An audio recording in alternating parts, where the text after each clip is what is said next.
안녕하세요. 이번 영상에서는 비만과 코골이의 관계에 대해 이야기해보려 합니다. 코골이는 흔히 단순한 잠버릇처럼 여겨지지만 사실 여러 요인이 숨어 있는데요. 그 중에서도 체중 증가는 중요한 원인 중 하나입니다. 체중이 늘어나면 목 주변이나 상기도, 즉 숨길에 지방이 쌓일 수 있습니다. 이로 인해 기도가 좁아지고 잠자는 동안 공기 흐름이 방해를 받아 소리가 심해질 수 있습니다. 그런데 단순히 시끄러운 문제로만 끝나는 건 아닙니다.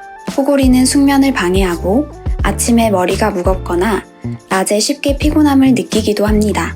장기간 반복되면 산소 공급이 원활하지 않아 집중력이 떨어질 수 있고 경우에 따라서는 수면 무호흡과 같은 문제로 이어질 수 있습니다. 그렇다면 코골이의 유무와 정도를 어떻게 알 수 있을까요? 이럴 때 도움이 되는 방법이 바로 수면다원 검사입니다.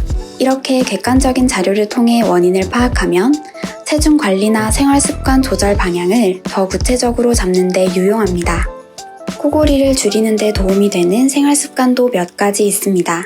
과식이나 야식을 줄이고 일정한 식사 패턴 유지하기, 탄수화물, 당분 조절하기, 자기 전 음주나 과식 피하기, 유산소 운동과 근력 운동을 함께하기, 규칙적인 수면 패턴과 편안한 환경 만들기, 체중을 조금만 줄여도 기도 주변 압박이 완화돼서 코골이가 개선될 수 있습니다.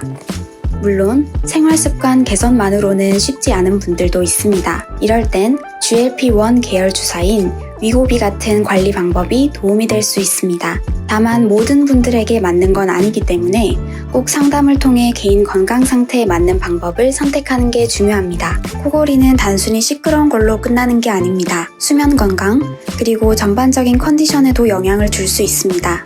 특히 비만이 함께 있다면 더 신경 써야 할 부분입니다. 오늘 영상이 도움이 되셨다면 좋아요, 구독, 알림 설정 부탁드리고 다음 영상에서는 자꾸 졸음이 몰려오는 기면증에 대해 이야기해보겠습니다. 끝까지 시청해주셔서 감사합니다.